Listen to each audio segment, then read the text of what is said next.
So strength is very much a skill, not a trait. That's why it's so important for most people that say, I want to be stronger. That's not a great goal. I'd see willpower as your rational system overriding your emotional system. When you make yourself do something that you don't necessarily want to do, and that's fatiguing. And muscle hypertrophy is more just, you need to accumulate a certain amount of tension on the muscle over time. If your velocity of movement is very high, your technique is really good, you're really focused, you get very high levels of muscle activity, you get most of your strength gains from that.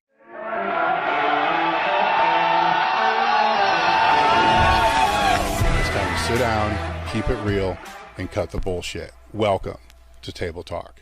All right, guys, we're back with another episode of Table Talk. Today, my guest is Menno Henselmans. Henselmans. Yeah. I always screw up the last names, but this was the closest one that I've had so far. Have a lot of topic. From mennohenselmans.com. We got a lot of topics to go over in kind of a truncated time frame. So, best-selling author of The Science of Self-Control and Interactive Guide. Nope, I'm screwing that all up. Best-selling author of The Science of Self-Control. Just make it that way, right? Yep. All right. So what I want to jump into is I had all these topics. Then I see your Instagram post. And they get me several times. So I have to jump in on a couple of these.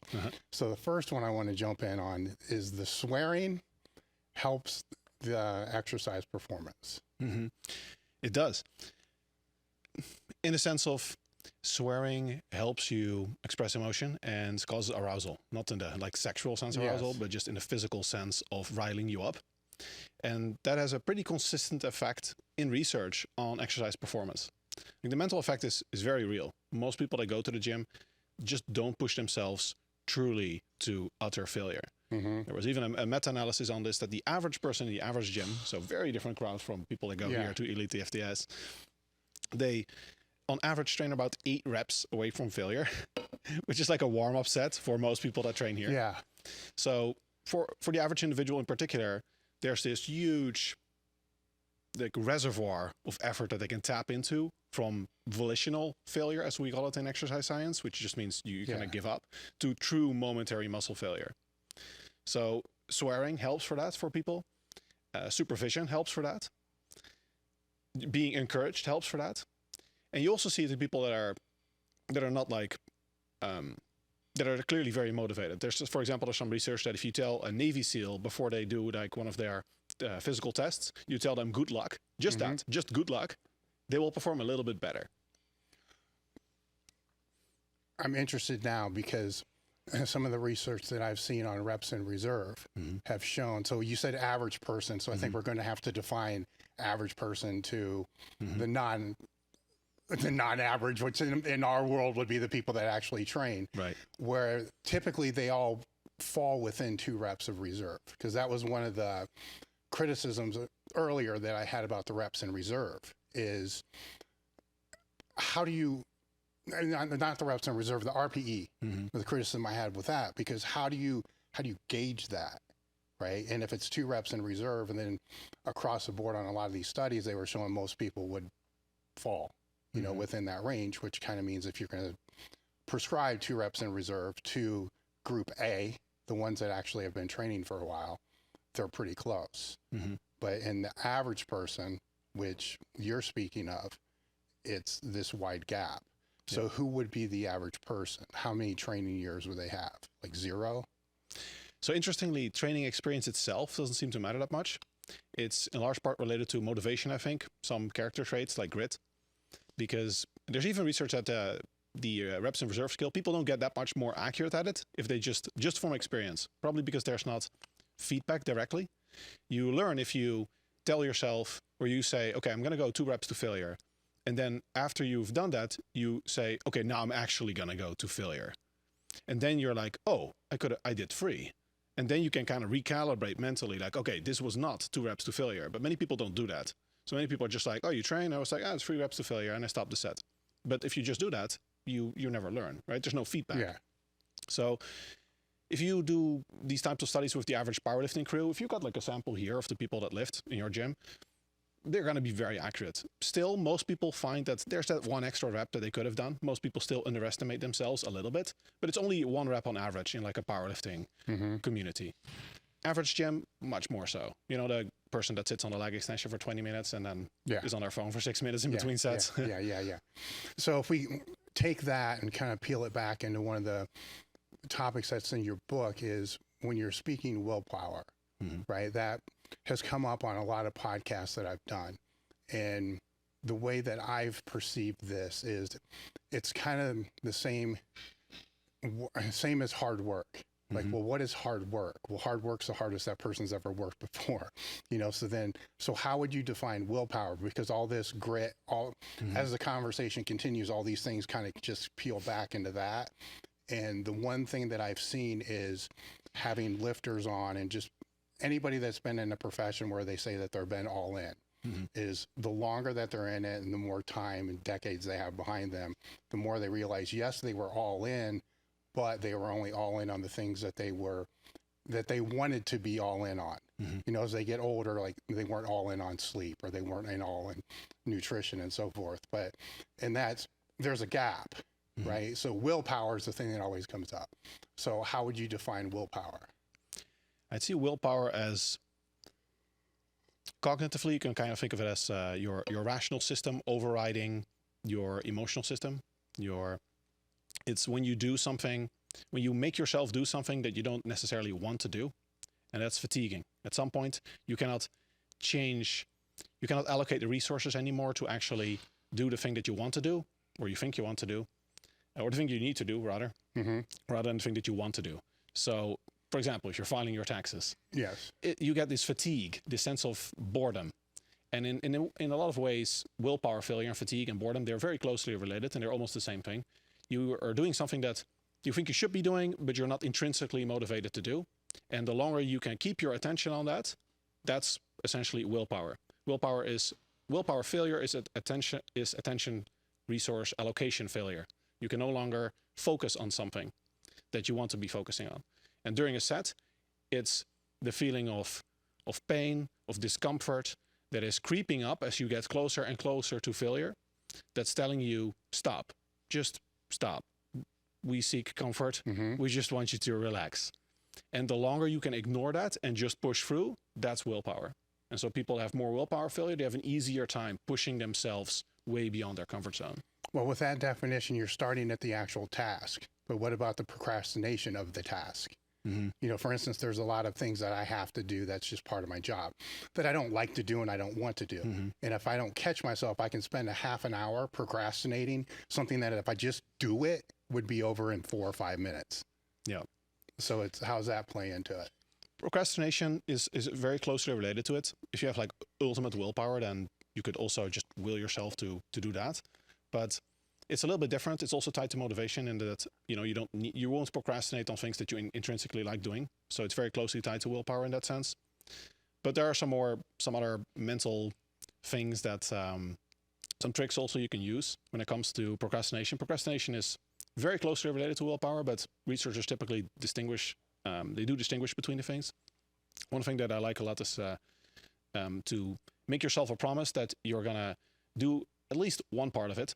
And you make use of what's called the Zeigarnik effect, where if you start something, your brain does not like these unfinished loops. So as soon as you actually started something, even if you just made yourself a promise to, I'm just going to, type the email and say, hi, Sheena, or whatever. Yeah. And then usually when you actually start typing, you'll realize that you just typed the email because it's not that much work. Yeah. So very often it really helps to make these small commitments to yourself, and then you'll find that you're going to actually do more than that small commitment. So taking the task and breaking it down into smaller tasks. What would be some other tricks or tips with the willpower? Scheduling is very important, and realizing that although willpower is not like a muscle in the sense that, some vat in your brain that just depletes and it's gone. It's more cognitive. It's strongly tied to motivation. That's why we don't get willpower failure on things that we enjoy. You do have to realize that it's a real thing. Decision fatigue is a real thing. And one of the best things that has worked for me and that I found in my book that the most successful people do is they actually take more breaks.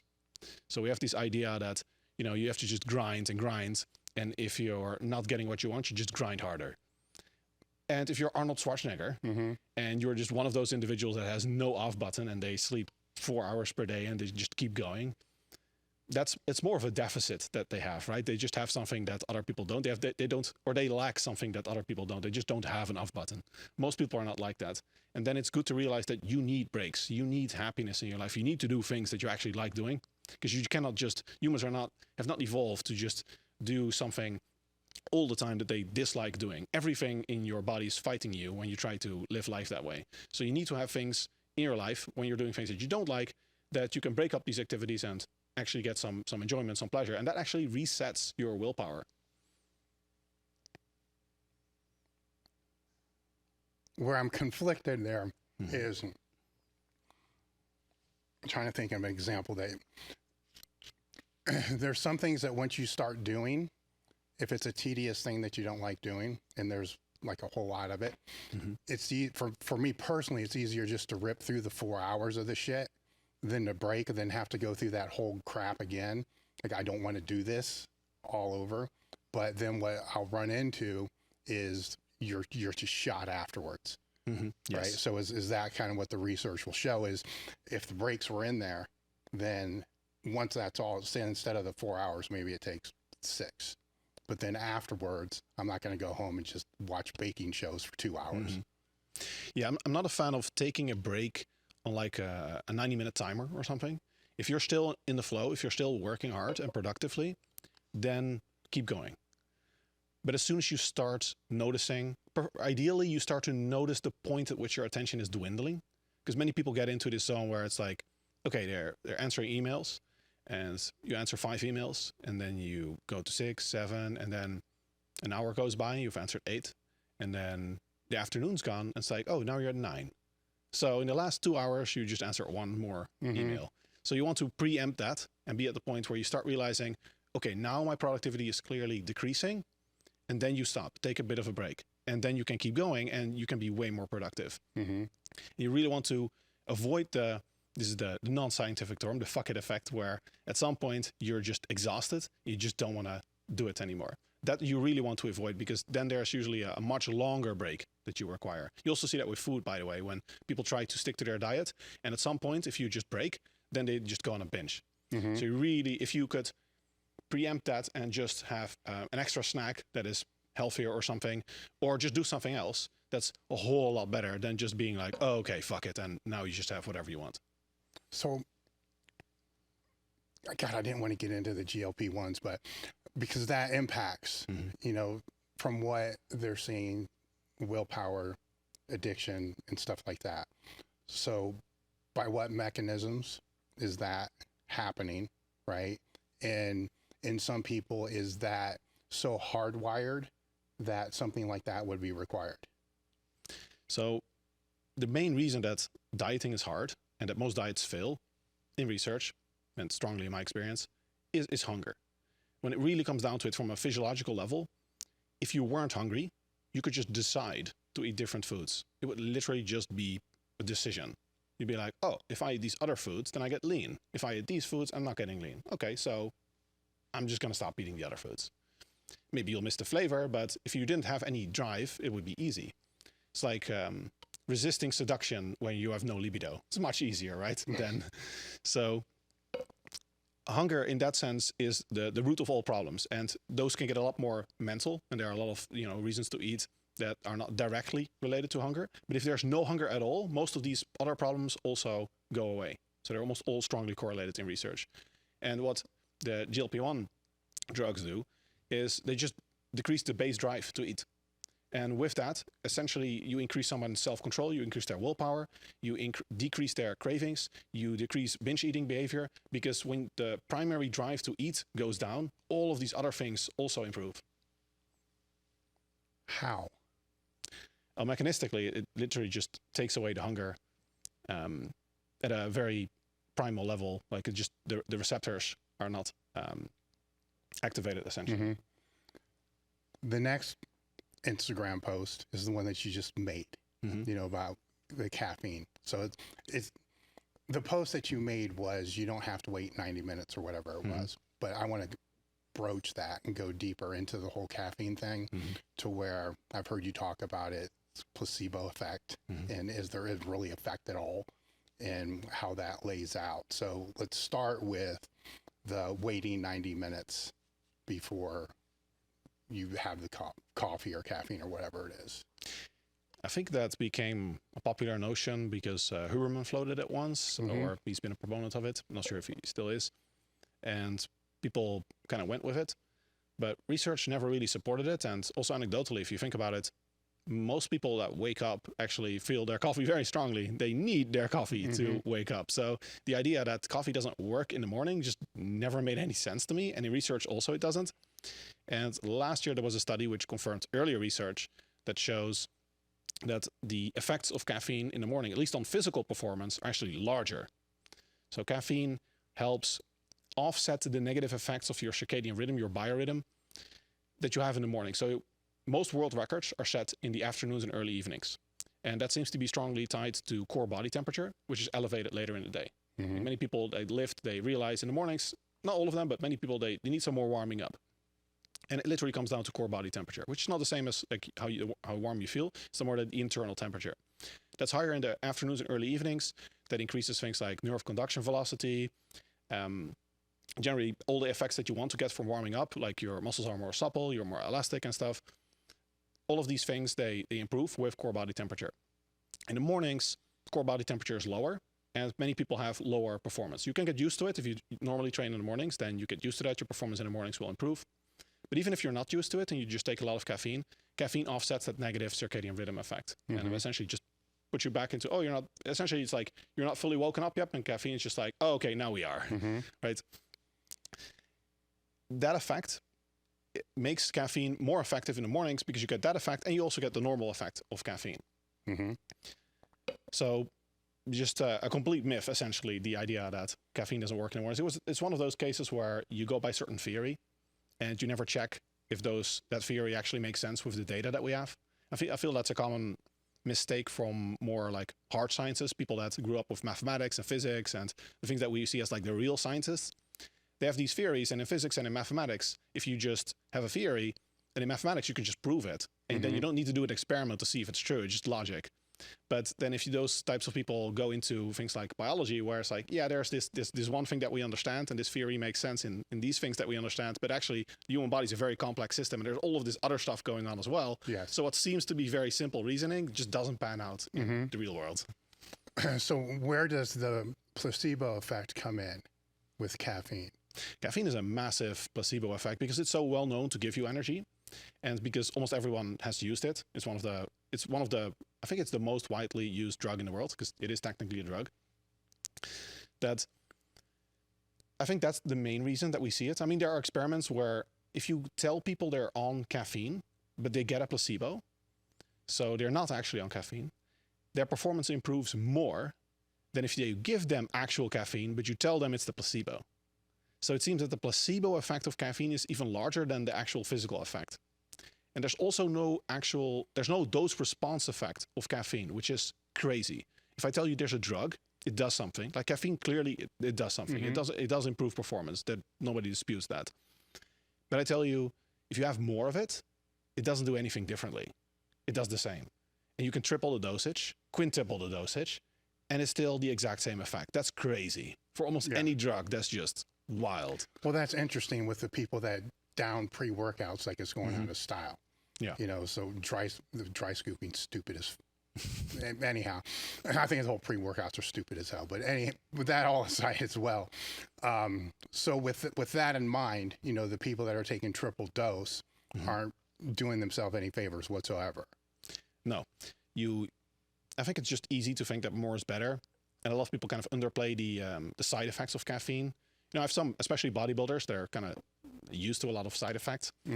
And I ask them, like, how's the ephedrine or caffeine or whatever stimulant they're taking? And they're like, no, it's good. I don't have any side effects. So then I get specific, like any, problems with blurry vision, maybe shaky hands. And they're like, oh yeah, my hands are shaking all the time. I'm like, okay, that's the side effects. So I wanted to take a moment to let you know about AG1, a daily health drink that I personally use and keep coming back to. AG1 has become part of my morning routine. As soon as I wake up, I mix it in water, slam it down, and it gives me peace of mind knowing that I have 75 high quality ingredients, including vitamins, minerals, and probiotics. It makes it a lot easier than shuffling through dozens of bottles of different supplements to be able to take that. AG1 has everything just all in one drink.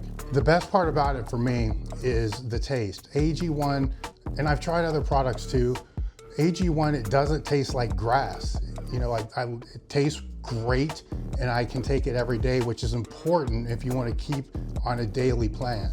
Today's episode is actually sponsored by AG1, and right now they are offering all new subscribers a free $76 gift when you sign up. You'll get a welcome kit, a bottle of D3, K12, and 5 free travel packs in your first box. Be sure to check out drinkag1.com, Dave Tate, to get this offer. Again, that's drinkag1.com/Dave Tate. Start your new year on a healthier note today. So where would you rate pre-workouts then? In terms of like efficacy of supplements? Yes. Low. Yes, and why? Actually, there are multiple studies that show that anhydrous caffeine, which is just powdered caffeine, pure caffeine, works better than multiple pre-workouts. There seems to be some negative interaction with caffeine and creatine, maybe with beta-alanine or citrulline, because there have been at least 2 studies where they looked at this pre-workout combination, where people have the idea of, I just put more stuff in there, it's going to be better, right? And turns out, no, actually just caffeine works better. You can also have negative interaction effects. Just putting more ingredients in a supplement does not necessarily make it better, especially when you don't know how these ingredients interact with each other. Interestingly, coffee is also a little bit less effective in a few studies than pure anhydrous caffeine.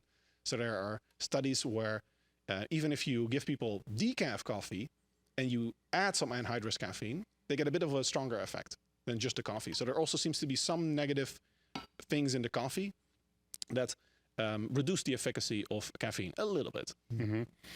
Where I want to go now is into the training aspect. And to start with this, I'll just call this the anatomy of a repetition, right? Because you're well versed in all aspects of this. So all training transpires and periodizes based upon what happens within a repetition, does the set, and so forth. So if we start with, if we use a squat, for instance, and say it's a monolift, so we can just avoid the walkout. So we'll just make it easier to be able to do this.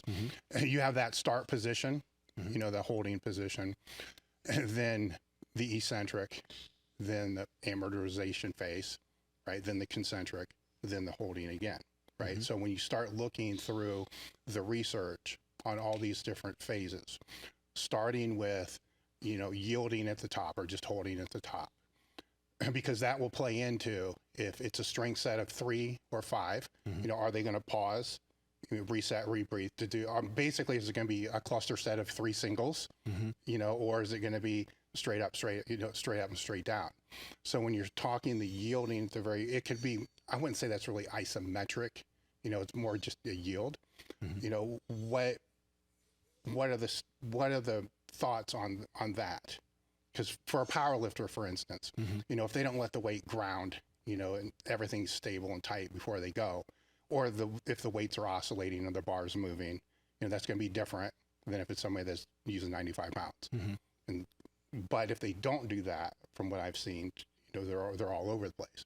But mechanistically, what's going on in that position, and then would that position be needed, for a set of 3, 5, 10? Obviously it's going to diminish over time. For strength, the most important thing tempo-wise is an explosive concentric. And you don't want to pause, unless like for the bench press, you have to pause in the bottom position. Then you also need to train for that and learn that. But physiologically, in terms of neuromuscular performance, it's better not to pause because you have something called the stretch shortening cycle and the stretch reflex, which makes you stronger. And it's not just elasticity or something that some people say. There's actually a neural drive element as well, where if the muscle stretches to a certain point, it sends a signal to the brain to send a signal back to the muscle, like activate, because it doesn't want to tear. So you get a little bit of an increase in muscle activity as well when you don't have a pause. Now, you do need to have control over the weight, and especially with powerlifting, as you get to like superhuman weights, it becomes much more important, and we get a bit of a divergence sometimes with the research where there's just a certain level of stability and control that you need, which just precludes any like explosive movement, or at least it feels like you're trying to be explosive, but the actual velocity is going to be very low regardless. But you need to try to be as explosive as possible on the concentric, especially with lighter weights. With heavy weight, you're always going to get high muscle activity, even if you're not that fast. But being explosive on the concentric seems to be extremely important for strength development. So then how does the eccentric play into that? Because if they can drop fast, they can drop slow. Yeah, basically, you can drop as fast as you can still hold the stability. So if your technique is really good, maybe you can drop a little bit faster. If the weight's very heavy, you're going to have to be somewhat slow because you're just not going to be stable. Like a 1RM and you just dive bomb down to the bottom, that's just not going to happen. So you need to go down slow enough that you have perfect control over the weight and you can immediately accelerate out of the hole. You don't kind of dip below it, especially for powerlifting where the goal is not to get full range of motion, so that just to hit depth. Yeah. And then immediately accelerate into the concentric. All right. So now if we take this out into hypertrophy, right, then how important is that to where a lot will advocate? Because I've come to this conclusion that you have strength hypertrophy and basically muscle hypertrophy, right? It's going to be training for strength of sets of 8 to 10 may look different than what it's going to look like if it's pure hypertrophy. And some of that is because of the tempo, the repetitions, and maybe pausing in that stretch position. Is that necessary or not necessary from what you're saying in research? For hypertrophy, it all doesn't matter that much as long as you hit, all that matters is the end point. So you just get a certain amount of tension and time under tension, and you can do that with slower reps as long as you go to, let's say, failure, or you can do it with faster reps. It seems that you get basically the same result. Now for the eccentric phase, you do want to control it, but you don't have to slow it down. You don't have to count. You don't have to do like a 4 count or anything. Nobody does that in practice anyway. Even when they say they do in their program, 4 seconds is a hell of a long time when you're actually trying to time it. So for hypertrophy, it's more of a quantity thing, and strength is more of a quality thing. Where for strength, you don't even have to train like super close to failure. If your velocity of movement is very high, your technique is really good, you're really focused, you get very high levels of muscle activity, you get most of your strength gains from that, at least from the neural sense. And the muscle hypertrophy is more just, you need to accumulate a certain amount of tension on the muscle over time. Well, could the argument be made that if it's hypertrophy and say you pause in the bottom, that it's going to force you to use lighter load, right? So then the lighter load could, assuming that they have adequate strength levels, they're not a beginner, right? The lighter load is going to should hypothetically have less joint wear and tear than what the heavier loads would be.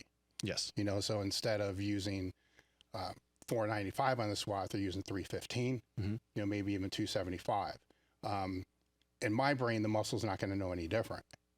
It only knows tension. Right. For muscle hypertrophy, doesn't matter. Yeah, so it's not going to matter. So then with a lot of strength athletes, for instance, where I would go with this is if they're doing back end exercises towards the end of the day, which theoretically we could probably say they're not even necessary in the first place, right? So it's, I would perceive that, if they're over 22 years old and the younger you are, you can get away with muscle fucking a lot of things around, right? So they're not there. So instead of using 60 pounds on dumbbell side raises, they might be able to use the 20 pounds, have less joint wear and tear, and get the same amount of muscle activation and stimulus that they would out of the 60s.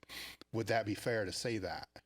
Yeah, in general, I think it's really good for powerlifters to focus on the power lifts with a lot of their volume, but then do the accessory work really like a bodybuilder, more high reps, more controlled tempo, because injury risk is a real fucking thing. For powerlifters, I would go so far as to say for many advanced trainees, not getting injured is one of the big things that really differentiates like an intermediate from a long-term advanced lifter. Because if you just keep going crazy, you can get to an intermediate level, but you'll get injured.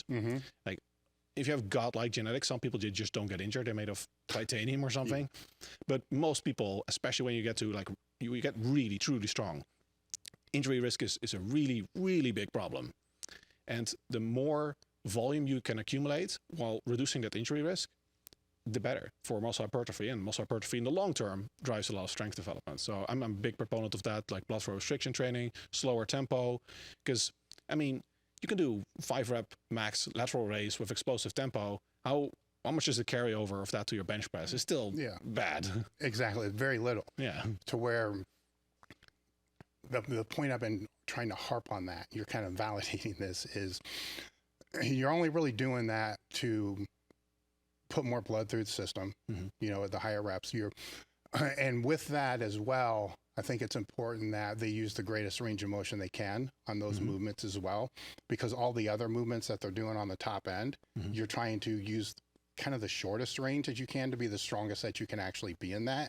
Where if you only live there, you're going to have these deficits in those other ranges of motion, which can lead to the injury later on. And your example of the 50 or 60 pound side raises for 5, there's still accumulated fatigue.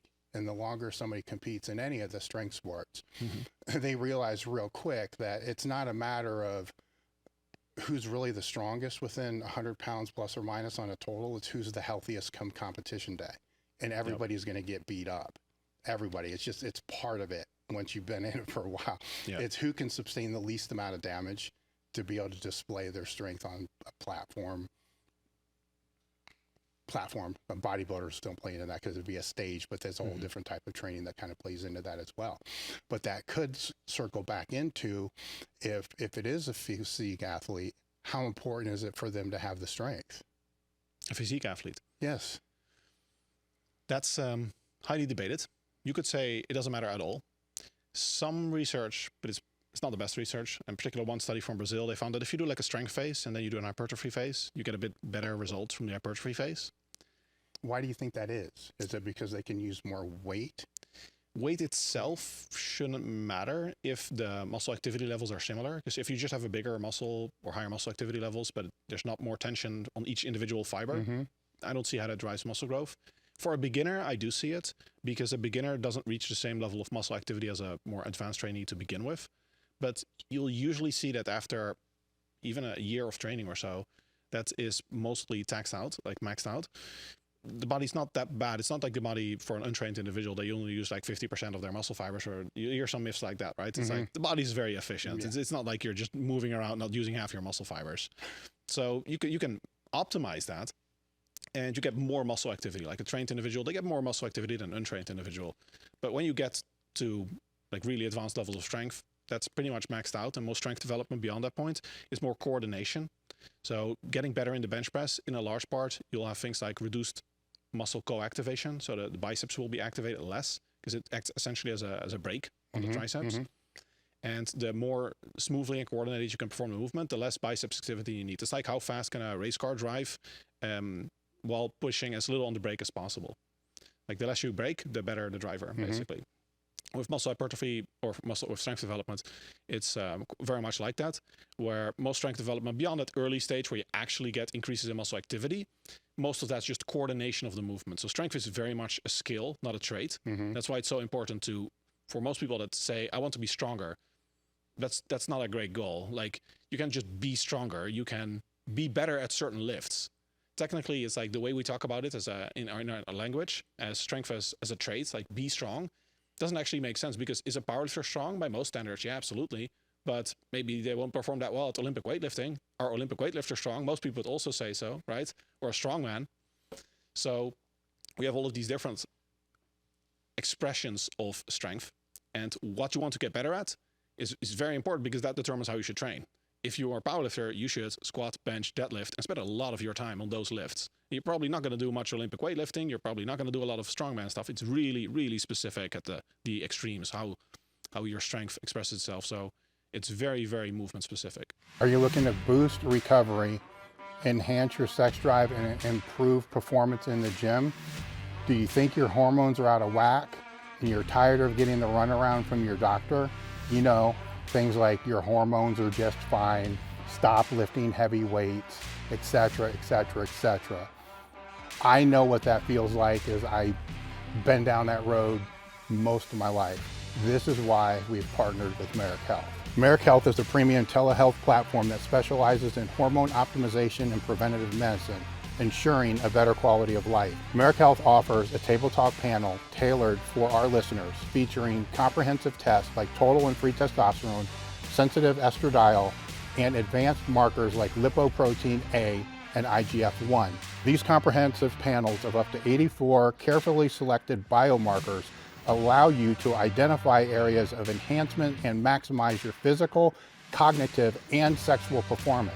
It's much different than the panels you may get from your doctor. Choose between self-service options where you can select lab panels based upon decades of experience, or opt for guided optimization with your own health coach. Start with a detailed breakdown of your labs and receive personalized treatment options, both over-the-counter and prescription. Visit marekhealth.com/tabletalk and use the code TABLETALK to get 10% off your first order. Marek Health isn't just about better health, it's about empowering you to take control of your well-being. Technique is a big thing with that, because I've worked with a lot of powerlifters that, I mean, you can watch them and you can see what they're displaying, right? And it's nowhere near what their actual strength is, because the bars, it's not moving the way that it should move. So the trick then is to be able to convince them that they don't have to physically get any stronger. They just have to become more skillful at the lift. And if they do that, they'll display 150, 200 pounds more pounds on the bar without physically getting any stronger, which in their brain is a mind fuck like you can't believe, because it goes against everything that it took to get to where they're at, right? Which is the funniest thing to me in the whole process is, as that beginner starts, you know, the harder they work, the more they go to failure, the more stupid shit they do, the better they get. But then it becomes the inverse for them to be able to go from that beginner intermediate level to an advanced level. Like everything that they learned is the opposite of what they have to do, you know, to be able to proceed forward. And that's from what you're telling me, that's also what's being seen in the research as well. Yeah, an analogy I like to use is to think of strength on a lift as the amount of water in a glass, and the size of the glass is how much muscle mass you have. So that determines your total maximum strength. Like there's only so much force that you can get out of a certain amount of contractile tissue. But your skill at the lift determines how much water you're actually pouring into the glass. So what you're describing is athletes that have a big glass. It's not nearly full. They have a lot of muscle mass. There's a lot of potential for strength, but they're not focused enough yet on that specific movement to be able to express all of that strength. And that's mostly the neural development. So strength is essentially like two components. It's like the muscle mass is just like technically called the morphological component. Mostly just how much muscle mass do you have? Like what's the size of your engine? And that determines eventually like how fast can you get? Because even the best driver, which is like the nervous system, even the best driver can only get so much out of a certain engine. But there's a huge difference when you get up to that maximum, because a non-skilled driver cannot go that fast, even if the engine is amazing in a car. Now, how specific is that neural drive? For instance, if somebody wants to build the squat, right? So, and that explosive component, compensatory acceleration kind of plays into that. So that's the neural drive, that aspect that plays into all that. Now, when you take that into a front squat, is that neural drive, how correlated is that? The neural drive, right? Not does that exercise help the other exercise get better because of quads or stabilization or whatever. Is the neural drive transferable? The neural drive, yes, but the coordination, a lot less so. So when you get to like the actual transfer, that's a lot less. So you can get an untrained individual. There's some research that, interestingly, an untrained individual might get stronger on squats and even leg extensions by doing leg presses than leg extensions. Because the neural drive from a compound movement, the first time they're actually doing like strength training with a compound movement, that's the neural drive that they're getting, actual increases in muscle activity. Now, when you get more advanced, specificity is king. You'll get the strongest at the exercise that you're doing. Like in an advanced individual, there's almost no way that any group that does one exercise and you're testing for that exercise, like squat, leg press, whatever, the best way to get stronger at that exercise is that exercise. There's not going to be any other exercise that beats just doing that specific exercise. But there'll be gradients, right, coming down from that. And where I'm going with this is I have seen people advocate, you know, doing their leg extensions with maximum velocity because that's what they want when they actually squat. It's like, not, I get it with the front squat, but now we're kind of getting so far removed from that specificity that that where it goes back into that, the way some people will define strength hypertrophy. You know, every movement should be trained explosively with that compensatory acceleration because of the neural drive is going to be able to carry over to X, Y, and Z. And at some point in my brain, it just becomes ridiculous. Right? Yeah, because you're trading out, in my mind, you're going to trade out hypertrophy for that. You're not gonna, unless you're competing at leg extensions. How fast you do your leg extensions is gonna have minimal effect on your squats. The main reason that leg extensions improve your squat, if you're not a novice, is simply because your quads get bigger.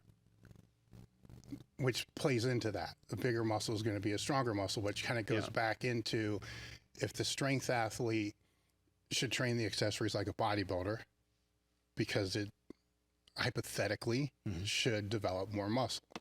Yeah, especially if you're doing squats, like explosive, high intensity squats to begin with in the session, and then later you do leg extensions. How fast you do leg extension, I think really it's not going to matter for your squat. What are some of the mistakes that you see strength athletes making? One thing, I think the injury thing is really big, and a very common solution for that is that they just drop the volume. And we have all this research showing like, oh, volume doesn't do that much for strength development, and it doesn't in the short term. Now, when you say drop the volume, are you speaking the whole session or just on the movements that they're doing? Both would be a mistake, I would say. You want quite some volume for the powerlifts. And I think especially beginner powerlifters, they underestimate, if you really want to be a top level powerlifter, how much powerlifting you have to do. Now, in what context are you speaking volume? Because the way I would define that would be sets and reps, where workload would be sets, reps, and weight. So how are you defining volume? Total weekly sets per muscle group is most important for muscle growth. Okay, so we're not talking workload, just the actual repetitions. Yeah, just the amount of sets even. Okay, cool.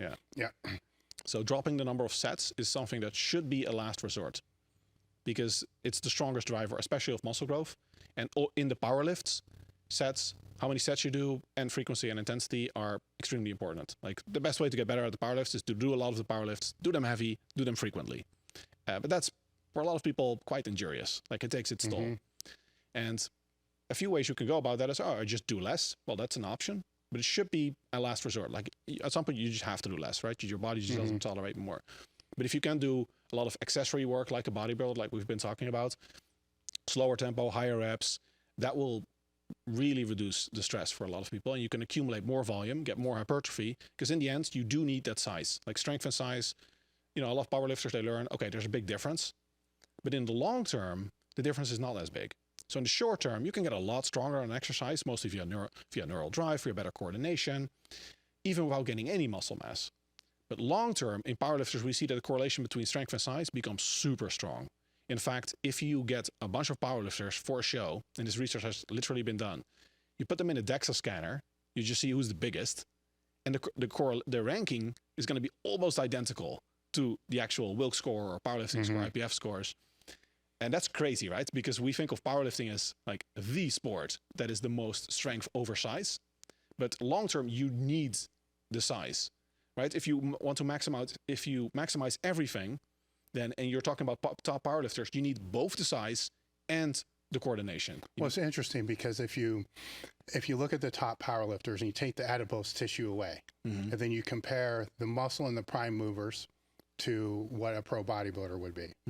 There's going to be some differences, but it's not as much as what people think. Yes. Many do really well when they transfer over to bodybuilding. They just get lean and people are like, oh shit, was that underneath?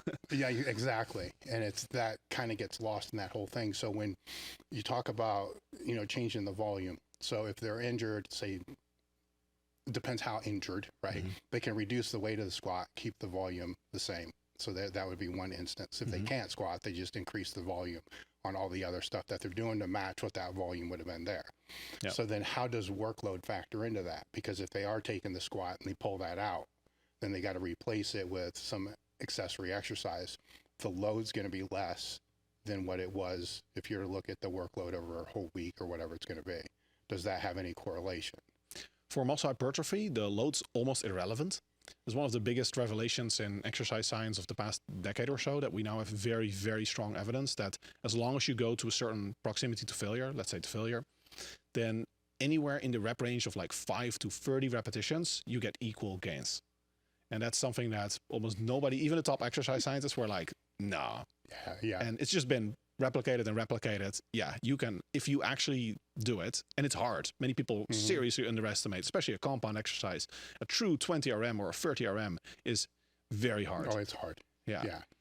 Well, everybody knows that, right? And because they've all tried to do it with the squat, right? Yes. So outside of the oxygen issue that goes on there, it's still a nightmare. Yes. You know, so it begs the reason, but there are a lot of washed up older meatheads that have their hands over their face right now screaming because they don't want that to be true. Yes. But at the same point, we've kind of seen it to be true, over the past 30 years, as far as you go that way.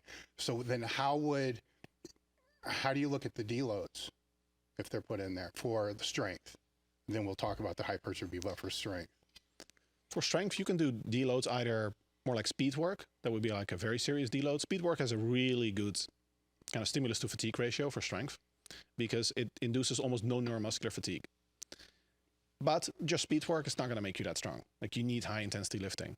And then you could do a very low volume, and you don't have to go to failure either. And you get most of the gains already. So there's a big difference between training to failure for strength and muscle hypertrophy. For muscle hypertrophy, every additional rep that you do does count. Like, it's not a big difference if you go from 9 to 10 repetitions. It's 10% increase in volume.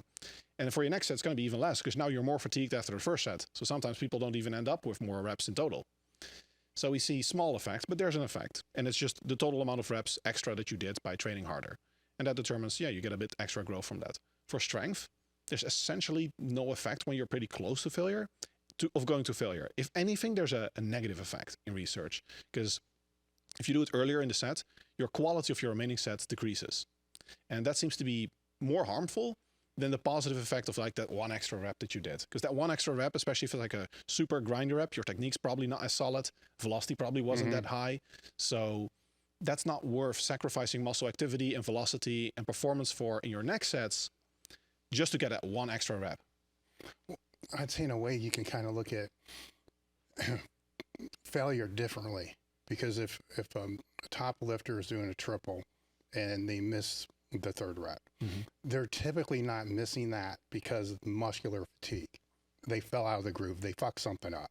So they can rest and come back and then do the triple without any problem if they just keep their everything locked in. So it's technical failure, but it's not the same as what you would see if somebody's doing a set to failure of barbell curls of somewhere between 10 to 12. Where that could be more muscular failure, so that plays in there a little differently, with that aspect. But if this is the other tricky part with all that. If it's a squat and you come out on the third rep and you butt wink or whatever, you fall forward and you grind through all that, that just became a way more challenging rep and one that's going to be way harder to recover from than if you just would have said, take it. The bench would be another example. Geared lifting, all this plays into that. Where sometimes it's better just, you're missing, just fucking take it and not strain through it because you're going to strain through a very ineffective rep, which is going to ingrain a bad movement pattern. Exactly. And a lot of the other things that fall downstream from all that. But easier said than done. Because if you're the person there, you don't want to, you're going to, the grit and all that, the mentality then will click in and becomes this other crazy caveat. You mentioned speed work. I kind of want to go back to that, where if you're training a la Louis Simmons Westside, for the dynamic effort method, and there's a couple different ways to look at that. If it's as he was, 45 to 60 seconds between every set, then there's going to be accumulated fatigue. The eighth set isn't going to be the same as the first set by any means. And then there's Dave Hoff type. Now you're going to take longer, 5 minutes in between. Which one would be better for the development of that explosive strength? Being fresh or that accumulated fatigue and having to display it then? Because I see those as two different training stimuli, two different waves entirely.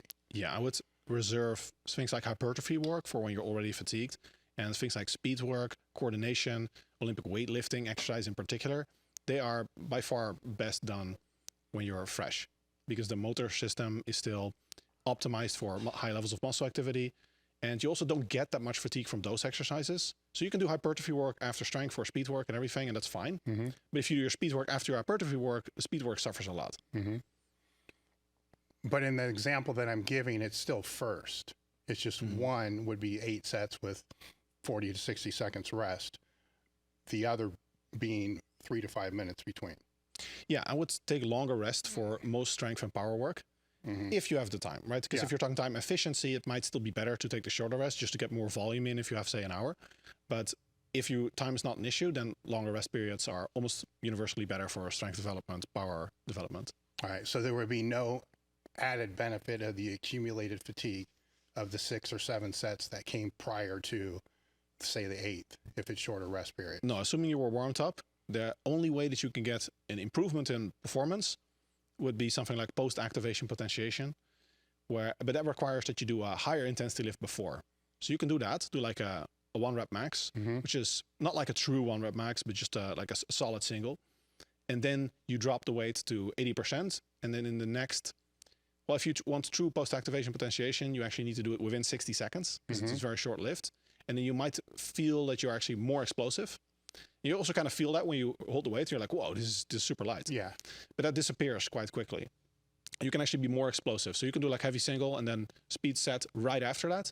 But other than that, you can only develop fatigue. Like you don't kind of develop unfatigue or something. You don't get stronger within a session. Could you see the same thing if it was isometric work? Yeah, you can get post-activation potentiation or post-activation performance enhancements. They call it PAPE when it's longer duration than 1 minute from isometric contractions. I don't know if they're as effective. I haven't looked into that. I would imagine that you still want the dynamic movement, especially for a powerlifter, but you could do an isometric. I know the research is pretty clear on that. What are some of the other things that outside of the not dropping the volume when they're injured that you see? And when I say strength athlete, I'm talking weightlifters, powerlifters, across the strongman, all of them. Which is funny because the example you gave does, it's seen in all those. Yes. And specificity is also something that we talked about it a bit. Strength is so movement specific. It's velocity specific, movement specific, range of motion specific. You really need to lean into that and really specialize, because a lot of people, they're like, I just want to be strong. And like, you have these power building and all these stuff. And it's like, that's great. But if you really want to be a top level powerlifter or a top level strongman or Olympic weightlifter, you're really going to have to focus on that. And if you're a weightlifter, you probably don't have to bother with the bench press at all. You just have to do a whole lot of weightlifting. Now with them, if we're to jump back kind of into the nutrition side, where are they screwing up there? By not being specific enough. So doing too much other work that won't directly contribute to the powerlifts. Like there's a big difference in like the ratio of powerlifting to non-powerlifting work that you do as a powerlifter versus anyone else. And if you think you're a powerlifter because you do, your 3 sets of squats every week, it's like, that's a start. And that's a big thing, though. But you need to do a lot more if you want to make it to the top generally. Yeah, well, I say that's a big thing because across the board, the powerlifting is way bigger, right? But non-competitive powerlifters make up a giant majority, of all that, right? And with a lot of those, I'm not too sure that they're training. I think it's what you just said. They're doing a few sets of squats per week, and it encompasses maybe 5-10% of their total volume. But they say they're powerlifting training, but they're not. They're actually hypertrophy, primarily, hypertrophy training. From the nutritional side, say protein or carbs, fats, all that, where are the strength athletes, where do you see the shortfalls there? I think some big shortfalls that any serious lifter falls into is cutting too aggressively and bulking too aggressively. And it's something I had for many years, where I remember going on surfing holiday every year, and I would take photos then. And it took me like 5 years to realize like I look the exact damn same every year. And that's because when I cut, I was very aggressive. probably lost some muscle mass. And then when I bulked, I was also too aggressive, gained too much fat. And if that ratio between fat to muscle gain and loss is not great, then over time you just end up looking the same because you're cutting away, you lose some muscle, then you bulk. The ratio is, if it's the same ratio, then you're going to end up with the same body composition at the end of your cut and bulk cycle. So doing lean bulk phases where you're in energy surplus, but just barely, especially for natural trainees, it's a really small energy surplus that you can use. And even for enhanced trainees, it's not that much bigger. And then when cutting, again, you can cut somewhat aggressively when you have higher body fat levels, but the leaner you get, the more conservative you have to be. And you really have to take it slow when you get to like six-pack levels. Where should their protein intake be? At least 1.8 gram per kilogram per day, I would recommend for anyone, which is 0.8 gram per pound. That's total protein intake per total body weight. You can go with like 2.3 times fat-free mass if you have a decent estimate of your body fat level and your body fat percentage is higher. And you want to get at least 50% of that from high quality sources. Otherwise, you probably want to err on higher protein intakes. Some research suggests you might get benefits. This is actually currently highly debated between a few people in evidence-based fitness. You might get benefits from even more than that, but most research really doesn't find much benefit once you get even above 0.7 grams per pound. Our strength equipment is made in the USA. It's professional rated.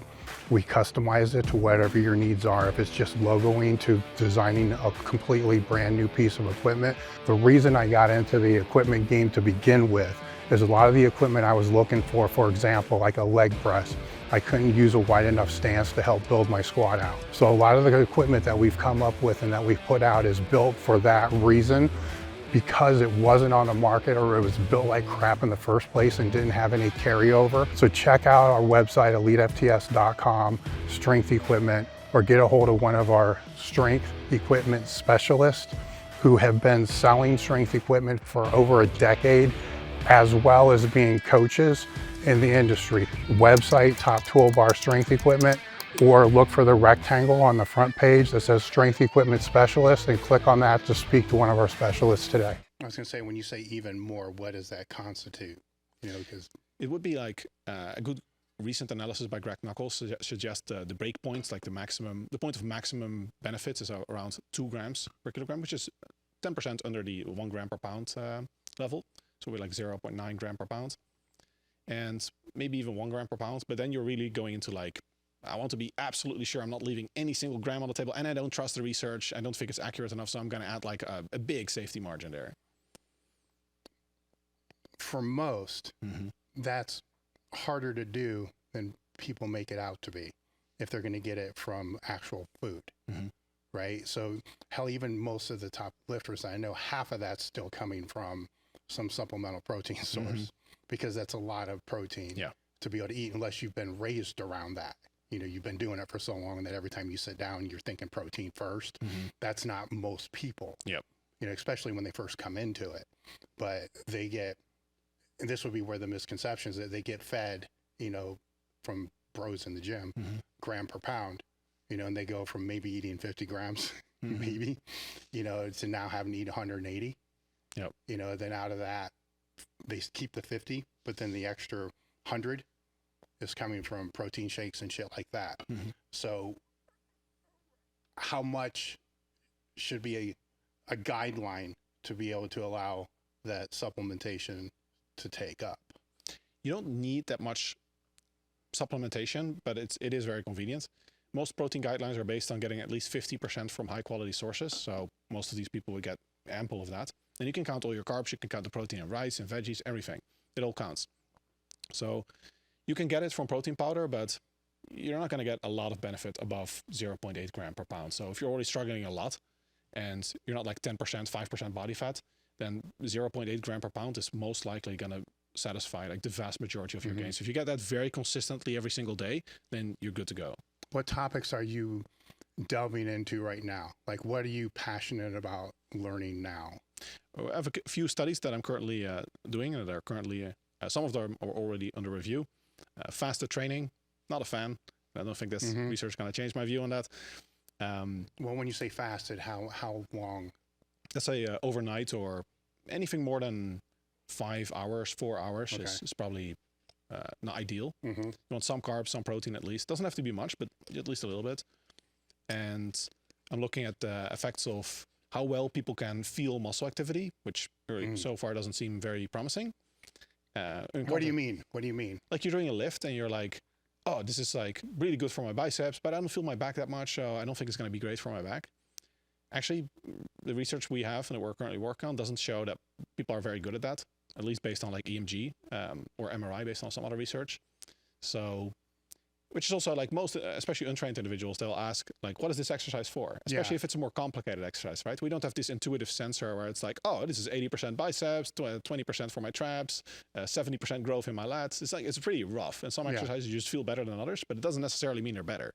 So are you trying to look into a mind-muscle connection there? Yes. Yeah. Oh. And when you say it doesn't look very promising, I mean, how do you do, first off, how do you do that? Because somebody that's just a beginner is not going to know, right? Where somebody that's got experience is going to, they should. I mean, we really never know because we're not in their body, right? Yeah. But you know for yourself, you know, that it plays, I think it plays a role, you know, so how do you go about even studying that in the first place? Because you have to, I suppose you'd have to ask, do you, when you train your biceps, do you actually feel your biceps? Yeah. And then trust that they do. So how do you go about? We have a study under review where we had trained individuals, asked them like, how well do you feel this exercise in this muscle group? Have them do a whole bunch of exercises and then measure surface electromyography, which is essentially the electrical signal sent to the muscle to activate it. And the correlations are really poor. Really? Yeah. Yeah. It's like, I expected them to be not so great, but they're not even significant in many cases. So that's something and that's trained individuals, right? Not completely, and also not like the strangest movements, mostly just rows and pull downs and biceps curls. We also found we had a study where we compared hip thrusts and squats and measured long-term growth, and they were equally effective. And almost everyone, and actually literally everyone in the sample set preferred the hip thrust. They said hip thrust, I just feel them way better in my glutes. Like it's not even close. And it didn't result in more growth. Now, how long is it going to take you to finish a study like this? Because I'm interested. I think it's going to be up in a few months at most.